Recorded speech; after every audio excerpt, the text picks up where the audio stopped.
Welcome to Bua with me, your host, Kuhlekonke Ntuli. Now on this platform, we'll be allowing you to engage, critique, and interrogate radical revolutionary literature. Now to kickstart this conversation, we have a guest who some would say is a man who needs no introduction.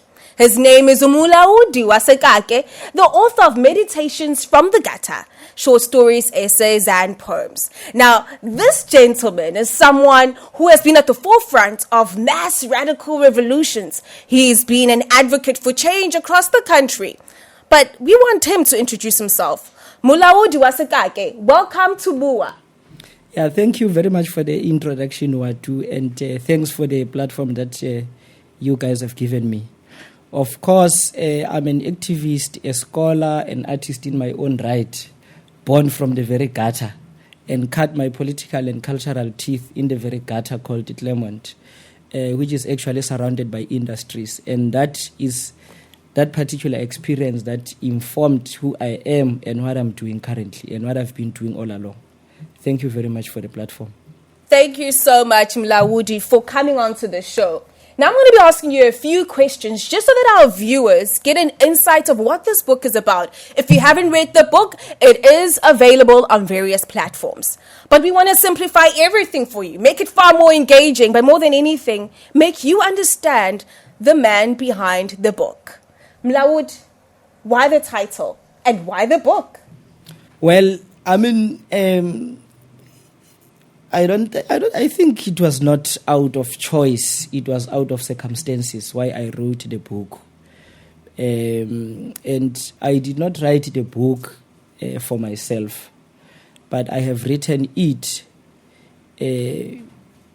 having people I grew up with in mind and having people from my community in mind, especially young black people, So the intention of the book is very clear. It was to express things which young people in my own community are not allowed to express. Or even if they express them, they are actually not reaching where they're supposed to reach.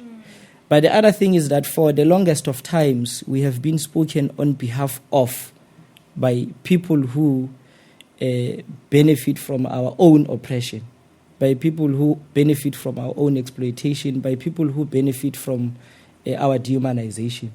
So the idea of the book was to turn the tables upside down, to say we are able to speak for ourselves, we are able to express our interest, we are able to express our aspirations, and we are able to contribute in thinking and rethinking about life in this world.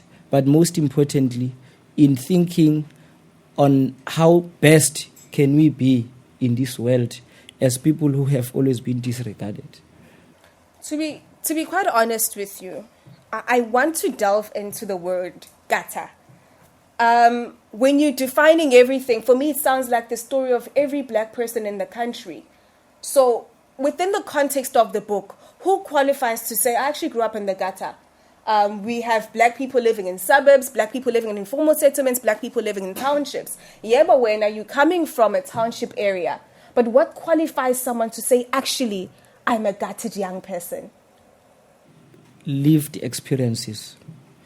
Like you are saying, if you go through the book, there are certain specific conditions that are faced by specific people, which are not faced by everyone else. And I must say, and the way I approach the notion of the gutter is not only the physical sense. The gutter is, in the main, existential. Even if you can escape the township and go to the suburbs, but the gutter still follows you as a black person, especially a black person living in an anti-black racist world. So I talk about the notion of the gutter in a very multi-dimensional manner, in a multifaceted way, not only as a physical space that can be, inhabited by people, and then when they move from one location to another and they have escaped the gutter. No. But just to make it very clear, in the book, philosophically, I define the gutter as the symmetry of the living. in a typical sense, we know how the cemetery is. A cemetery is known to be a place of the dead. And then one would ask, then if a cemetery is the place of the dead, how come you refer to the gutter as the cemetery of the living? How do you make sense of the living in the cemetery?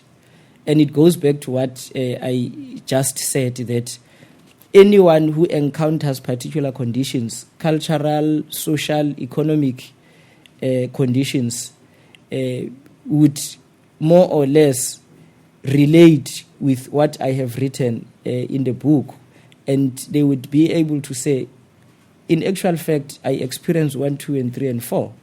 And that is the common denominator of the gutter. So you don't conveniently don the label or the category and say, today I choose to be a gutter, tomorrow I'm no longer a gutter. So it's a question of lived experiences, day-to-day lived encounters by particularly black people who are, living in a capitalist anti-black racist world, who experience certain conditions, certain constraints, and most importantly, can be able to realize their potential and their aspirations.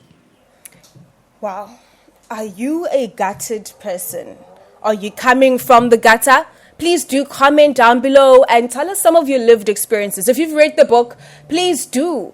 Tell us some of the comments on the stories that you can actually closely relate to. But Molaodi, who were you writing to? You sound angry, you sound emotional, but more than anything, one wants to understand, okay, the black community is a community who said that we don't read, we don't care about literature. So now you're writing about people's lived experiences. Who were you actually directing the book to? Okay. I mean, like I've said, it's young black people. And by the way, the oppressed have a right to be angry. And another way of referring to it is called the Russia's rage. So you are angry for a right cause because you can't rejoice under oppressive, dehumanizing, and exploitative conditions. So that anger is morally and politically justifiable. So I won't deny that I am angry. But that anger is coupled by inquiry. That is why you become angry and then you inquire about the basis of your anger. You don't just become perpetually angry and then you don't provide solutions to, alternative solutions to an oppressive, dehumanizing, and exploitative order. So I'm, yes, truly, rightfully so, angry. I'm an angry young black man, angry about exploitation, dehumanization, hunger, poverty, and lack of access to things that could be able to make life worthwhile. I think that makes sense. But tell me, Molaodi, you are coming from Eskompla's. Your language sounds like you're an educated young person. How has your education transformed maybe or even informed the way that you're writing? What are your philosophical underpinnings and the philosophies that you actually live by? Okay. Well, I don't think it's less about education than a conscious and active involvement in pursuit of self-realization. So the more you come closer to yourself, or let me say, the more there is a distance between yourself and what you are aware of, what some people might say is consciousness. So the moment there is a distance between consciousness and the self, you will be less clear about the nature of the problems you encounter, So an attempt to close the gap between consciousness and the self makes things easier, especially when one fights for their freedom. And how have you made those attempts? Yeah, it's through, reading everything under the sun, not focusing on one subject matter, not focusing on psychology in isolation from chemistry or in isolation from accounting or in isolation from any other field that has the potential to contribute to the welfare of humanity. So what I've done, which is against the mainstream way of learning, is that I read everything under the sun, in the text and in the work that I'm still working on, you'd realize a fusion of different disciplines, so to speak. where you are concerned about soil erosion, and someone would ask, why do you worry about soil erosion? But from soil erosion, you worry about patents, who owns patents of the things, the sound system, whatever, the computers, whatever technological gadgets we have. You get a point? Yeah. So we double across everything simply because there are so many things that affect us. And that is what one of the stories in the book seeks to underscore. The story of Lydia from Eshowe. When she gets to the city, she encounters a myriad of problems. So you can't say, today you are only going to be faced by debts. And then the question of unemployment is out of sight. So unemployment, indebtedness, lack of access to education, lack of access to finance when you want to be an entrepreneur. All these things, they don't plan. They don't have a protocol to assault you. They come as they are.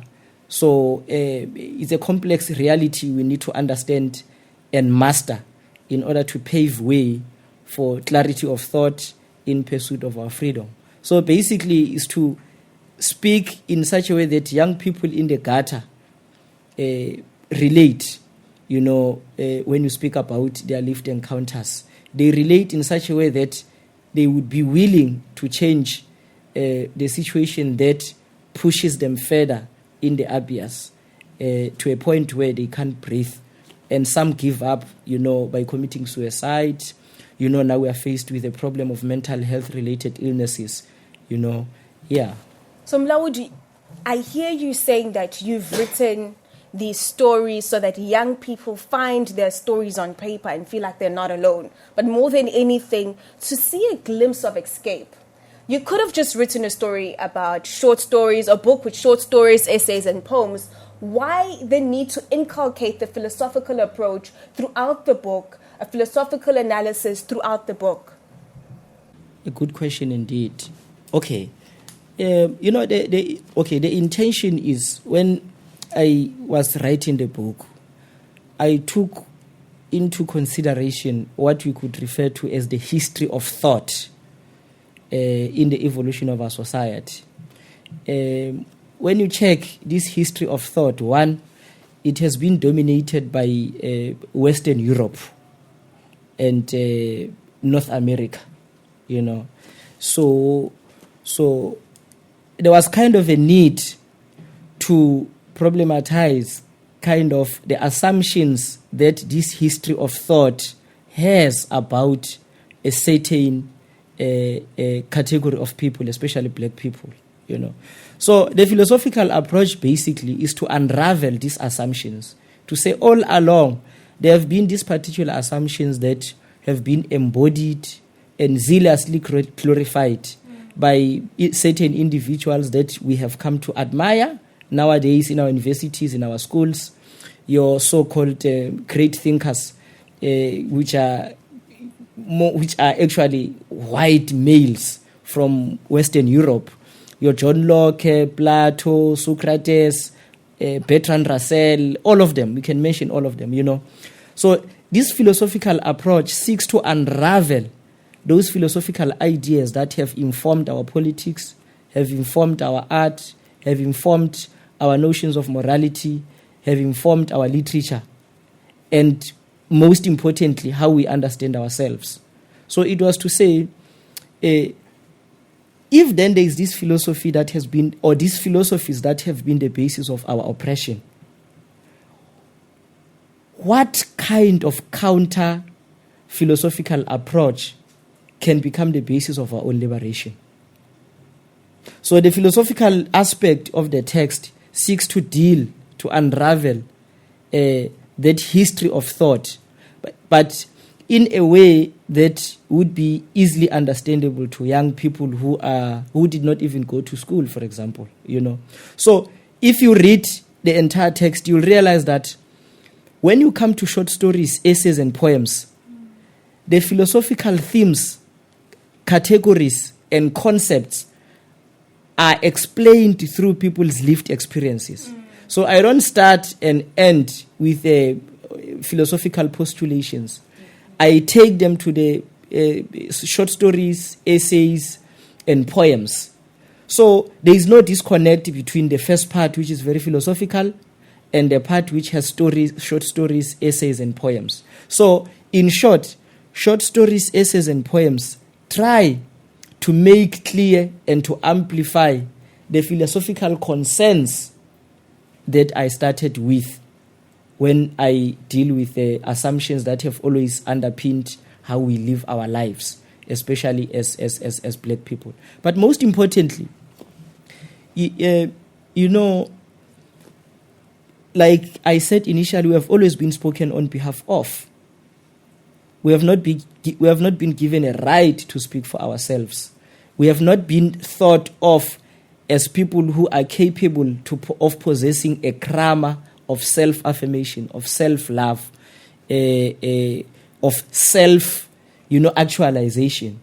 So the entire philosophical project, in its poetic guise, in its short story guise, in its essay guise, seeks to undermine that logic possessed by Western Europe, which is powered by Western modernity, white modernity to be specific, and capitalist, imperialist imperatives to speak on behalf of others, which emanates out of the distinction between people who use minds and people who use bodies.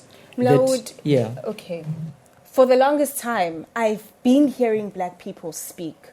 When I open the television set, I see a black person. And many of them, to be quite honest, are coming from the gutter as per definition. So would you not say that we've been speaking?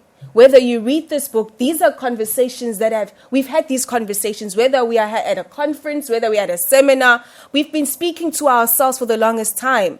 And so you writing this book, was it intended for us to see ourselves on paper, or for also the book to reach out to the other community who might not know our realities? And what has then been the attempt for this book to transcend beyond the gutted community and it going out to other nations, the colonial West, or even the oppressors as per definition of the book? Yeah, I mean, it's a very good question.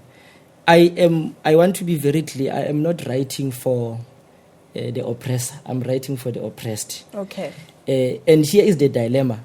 The question is, if you want to speak to someone who refuses you the right to speak, how are they going to accept your concerns, aspirations, and demands because they deem you unfit for any articulation? You get a point? So, for example, in the text we are saying, there's a section of the book. I don't know if I want to definitely in the there is actually a specific concern I have when it comes to page page 15, and I'm just going to go through it. It's a bit lengthy, but I'm going to rush through. Okay. Under meditating through existential torment, may I state from the onset and without any fear that as a racialized body, as a result of the violent anti-black racist world, me and life proper are worlds apart.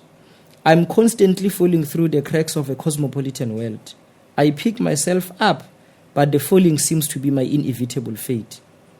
The iconographies of a caring world, a world of plenty of opportunities, rather appears to me in the form of inevitable tragedies, of negations, of violations that I constantly have to fend off.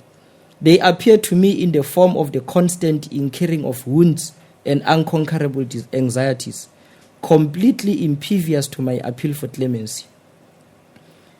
The seductive dreams of the modern anti-black capitalist world, upon my appearance or upon me making a claim to them, burn into utter oblivion within a blink of an eye. If I were to claim anything, I would have no account of them. They are other streams, not mine. What is tantalizing turns out to be traumatic for me. But I want to rush through to a point. Here is an explanation of the positionality I am in. That as I write this book, I realize the location I find myself in. So I cannot delude myself and say I am writing from a privileged location. I'm writing from an underprivileged location, a location of kind of nothingness. So I want to rush through to a point which I want to underscore, is that,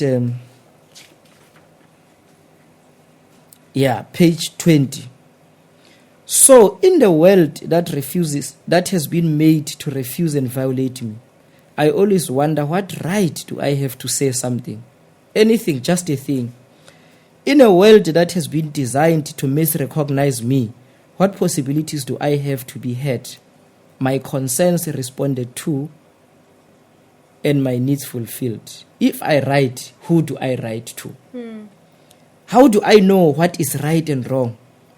Do I have to be concerned about that in the first place? How do I know what to do, what to believe, what to challenge, and what to affirm? Or do I fold my damn arms, and passively wait for the cold soils in the graves in far-flung cemeteries? Do I resign myself to the violent vagaries of the dominant power structure, of the violent settler colonial capitalist imperialist order? Or also, if I were to explain myself to the world, what would it mean for the burden of proof to be placed on those denied the capacity of enunciation because they are considered less human? So this is the answer. I am not attempting to speak to any other world that refuses and violates me. So this is a conversation I am having with the people in the oppressed camp.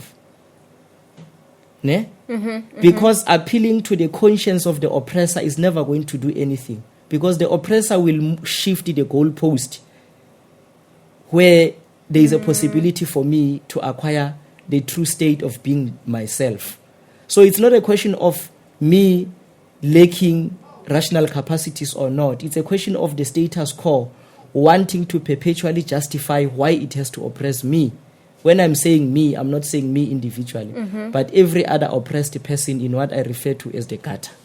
So I'm looking at the book now. You want the gutted community to have access to it, meaning that the price needs to be fitting, meaning that it must still go across all the countries because the gutter is basically everywhere. So what have been the challenges in getting the book out there? How have bookshops received this book? It's written very unconventionally. And I also want to ask you, I know it's now heavy loaded. I'm like, but Molaodi, where are the capital letters? Where are the capital letters? What do you want to do with capital letters? So I've read a few theories in my undergrad studies, and we've seen a lot of authors writing without using capital letters. But make the reader at home understand that it was not a mistake, or was it a mistake? It wasn't. What was going on? Not at all. So getting the book out there, and also the manner in which you've chosen to articulate everything.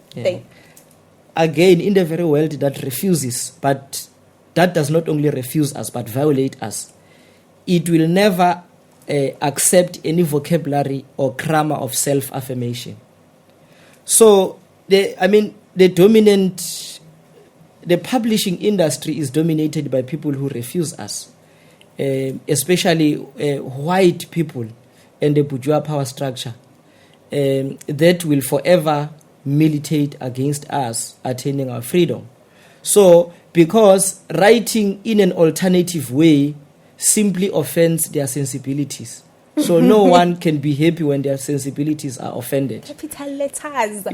Yeah. So it has been a very difficult journey, I must say. Publishers won't take, they consider it actually shitty because you are not writing in a normal way. You are kind of a crazy individual, who subverts protocol, But we know what we are doing because we must become, we must possess this sovereign capacity over the language we use to affirm ourselves. Capital letters, it's a tradition that comes out of equalizing everything. When you write with upper cases and lower cases, there is some inequality there. So it's a radical political, cultural way of carrying your message out. So the manner of writing, of not even starting with capital letters, it's deliberate. It's deliberately meant to offend the canon of English language, which has always been the bedrock of how people have to affirm, how people have to express themselves. Somewhere here in the book, we have even violated the English language. In some spaces, it's known as, in poetry, it's known as poetic license. I guess in this case, we could say it's a literary license, especially if the intention is to affirm yourself, is to introduce a grammar of your liberation against a grammar of oppression, is to bring forth a vocabulary of emancipation against a vocabulary of, exploitation and dehumanization. Yeah. Hi, an author. Molaodi, tell me who was working on the book with you and what was your choice of the people to write with you, people that you were choosing to have conversations with. Tell us more about the people that were part of this project and your choice of those people. Okay. So the book is kind of reflective of the real nature of the Gata and the plural voices I wanted to find expression. So what I've done is that I've conducted interviews with queer people, with gays, with lesbian, in an attempt to undermine a very weird binary of it's either you are male or female. I have interviewed people who are kind of learned in political economy, but who are from the Gata, so that they are able to express how they feel and how they see the Gata and what can be done. I've also incorporated works of people who deal with documentary filmmaking, because there is a particular way of doing films which have represented black people in a particular way. And that particular way is the negative way.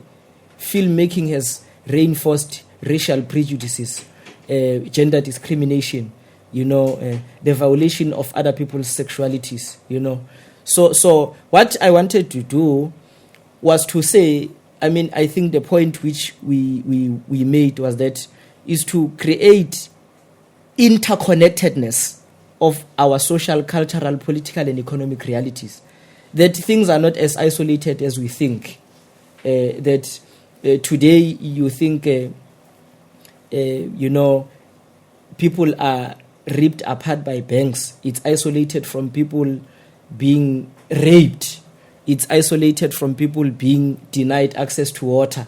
It's isolated from people being their creative works being stolen by multinational companies. You get a point. So that is the whole idea was to create some form of interconnectedness, and the best way to do it is to bring different voices through interviews, through incorporating some people's works, either poetry and a whole lot of other things that people have gone through. And this is based on one thing: any knowledge that you acquire not through experience, you have no right over. This is an existentialistic critique of Western European knowledge and the bourgeois power structure in actual fact. Yeah. If you were to take this book to a young person in the township right now, maybe someone in high school, what do you think would be one of your biggest takeaways in saying, Dwana, here's a book. This is what I need you to understand about this world. Okay. This is a kid. Yeah. Not Molaodi. Of course, an elder. Of course, yeah. Look, there is especially most of the poetry inside. Like I said, it's about lived experiences. Most of the essays, One of the poems speaks about little Linka, whose father went to work in the mines, So whenever every kid speaks about their father, that their father will do 1, 2, and 3, and 4, she would say, at some point, she told her friends, my father will come back, buy me pajamas, and make me to become a policeman when I'm old. Only to find that a few weeks down the line, his father will come back from the mines as a lifeless body, unable to fulfill these promises. So these are experiences of how mining companies actually ripped apart black communities. Kids are left fatherless.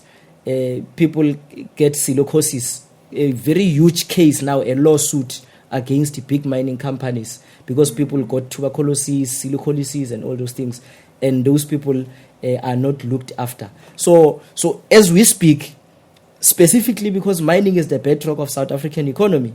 So when you go to where I grew up in villages, and they used to say, "Uwetsuki itafole in Sesotho, uwelo itafole," and we used to think, how big is this table? Because we used to grow up, your father always came back during Christmas. To the next Christmas, he is no longer with us. And then the only reason we got was that uwelo itafole, uwetsuki itafole. And then when we grew up, we began to ask ourselves, how big is this table? Because we see a table every day. We see a table and how can an object such as a table like overpower a human being? So it was kind of a language that sought to hide, to sanitize the violence of mining capital and the implications it has on communities. Little Linga remained got fatherless. And all the things that her father promised her could not be realized because Ubaba wake came back as a lifeless body, unable to fulfill any promise. And that's how many communities in Zimbabwe, in Mozambique, you remember that song of Yuma Sikela? Which one? Stimela. Oh, yes. Yes. So if you go across the SADC region, young kids will tell you that I grew up without a father because he went to work in the mines and the implications were very dire. So to answer your question, if I go to such a young person with this text, of course it will be traumatic, but they will relate and say, yeah, what is written in the text, I relate with it. So is consciousness enough? I feel like, this is one of those books where you feel heavy. You're conscientized, but does consciousness activate a person? You said that your anger activated you into writing this book. But in today's society, one would say education is the key to success. Molaodi, Sinawe in the revolution, but I need money. And so I'm going to focus on my studies. I'm going to attend these seminars. And so I'm conscious, but I'm not a willing participant of this type of revolution that you're trying to incite in the book. A very good question. One of the ideas that we want to achieve, through the book, is that we don't only exist in economics. It's called Homo economicus. We don't only exist as human beings of economics, where you eat pap and fleas and then you are fine. We exist far beyond that. We are spiritual, social, sexual, and psychological beings. So if all these aspects of us, of being the true selves, the social, the psychological, the spiritual, and all the rest of other elements are not fulfilled, then we are not the real human beings we want to be. Yeah. So that is why you find that people with millions in their bank accounts are committing suicide. Yeah. Because you are not only living, even if your wallet is stuffed, you need human beings around you. You need love, you need affection, you need compassion. You need reason. You need many other things for you to be a true human being. So many people are committing suicide, not only who are poor. And that is another complex which, scholarship has begun grappling with. Why are rich people even committing suicide? What's wrong because they have anything? No, they don't have everything.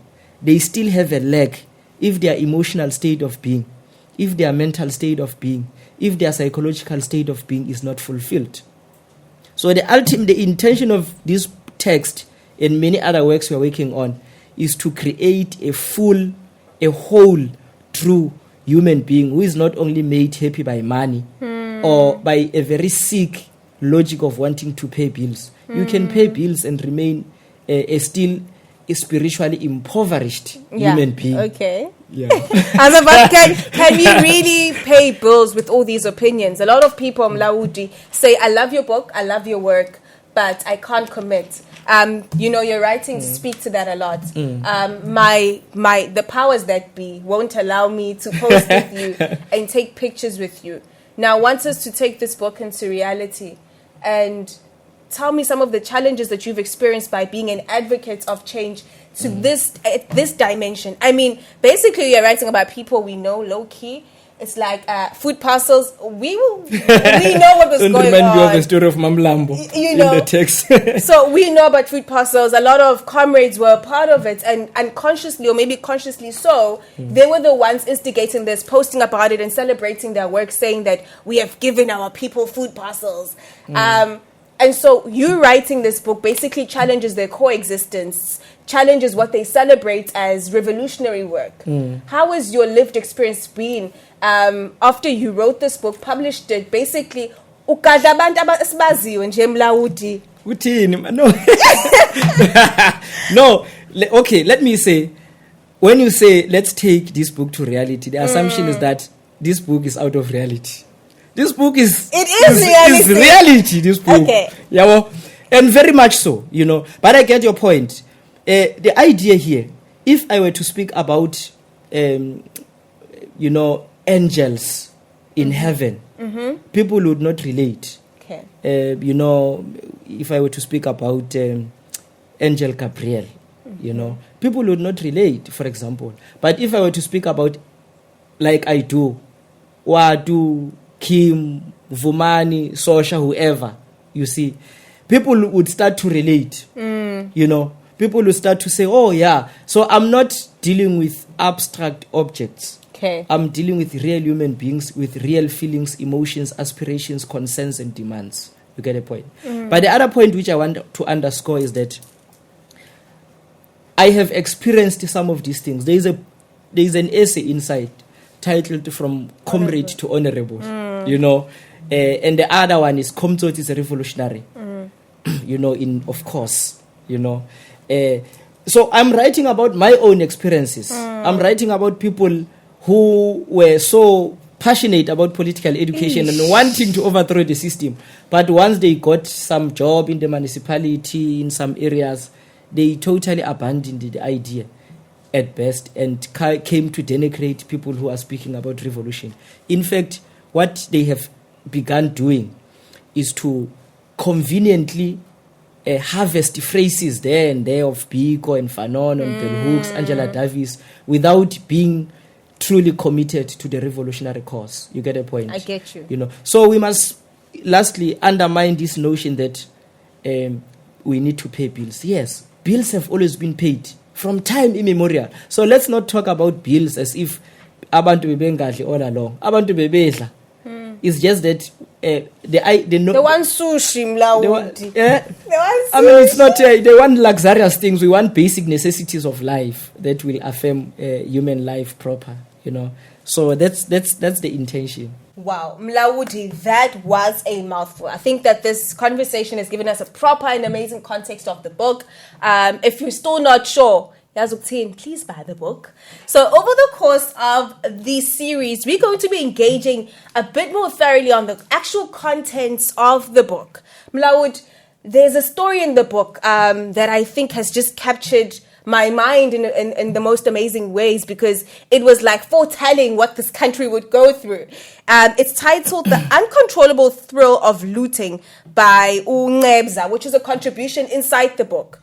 This book was compiled way before the looting in this country. So tell me about the thinkings and why this contribution had to find expression in this very book. Okay, no, thank you very much, Watu.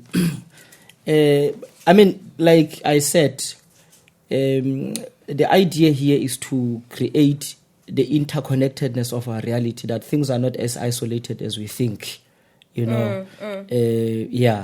So that specific work incorporated in the book, as I have said, is that to reflect these plural views, to amplify the message of what the Gata, of how the Gata is, what the Gata is, and how do we want to overcome the violent logic of the Gata. If you check that contribution, is that it doesn't claim that it was the first time looting happened is that there is a long tradition of a certain forms of responses from the poor, from the oppressed, to kind of deal with the oppression, and looting is part of that. The so-called looting is part of that. But the problem about looting, and that is what the specific contribution seeks to do, is that we forget to ask ourselves questions as to what could be the basis of why people loot. Because if we ask that question, you'd realize that the so-called looting is less serious compared to levels of poverty, of lack of access to basic necessities like health, electricity, and water that people face in their everyday life, And if you, I think it's on page 65. So there is a very interesting section there that basically, without taking much time, that seeks to underscore the fact that in the context in which people do not have resources, imagination becomes the resource. Because it talks about, this person was growing up as kids, they would work out, they would get hold of certain objects and make life out of them, and make life livable out of them. Yes. So you don't have toys. You have to play with, for example, a rock, a stone, mud. Or even, we did that. Or even that bucket we pee in at night. At night it becomes a bucket we pee in. During the day it becomes a toy. You get a point? So imagination becomes handy when people do not have resources. You get a point? So the idea here is that there will always be a way for the oppressed to find or to express their frustrations, their concerns, and their demands. And this could be in a way of looting as it has come to be known, especially perpetuated by mainstream media. This could be in a way of xenophobic attacks. This could be in a way of gender-based violence, where the world violates you and you take advantage of the less powerful, or you subvert the entire protocols of political economy, where you have to buy in order to eat. You say no, you bypass the process of buying. You take it yourself. We loot. Yeah, so-called looting.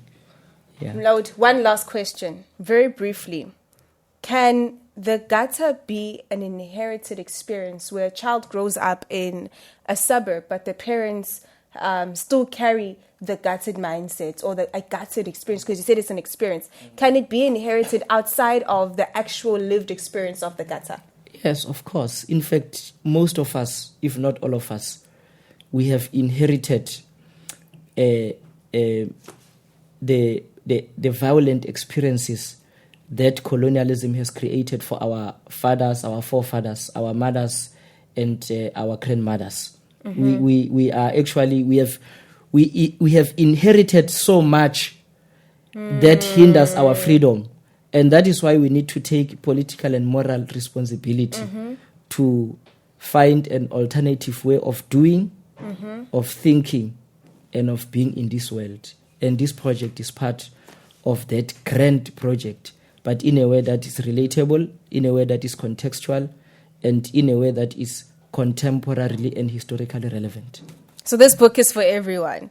In summary, for me, I hear the definitions that you've been giving, but in reality, outside of the context of the lived gutter, I think the psychological gutter affects us all as a country, whether it's been your experience, whether you know someone. I think that putting words to what we see will help us as a nation to actually start tackling things far more directly. So please do tune in to our next show, where we'll be delving into the stories. And trust me, if you're not sure about some of the things that you're seeing going on in the country, some of other people's realities, this book will give far more meaning. But more than anything, will capacitate you to stop breaking free from those shackles of inferiority. So that's me, your host, Kuhlekonke Watu Ntuli. Thank you, Molaodi, for joining us. We'll be having you next week, and let's read the book. Make sure that you subscribe, that you comment, and that you share this series with your friends, family, and most importantly, maybe even your mentees, people in your community, because this book needs to be read by everyone. So that's it from me. Tune in next time.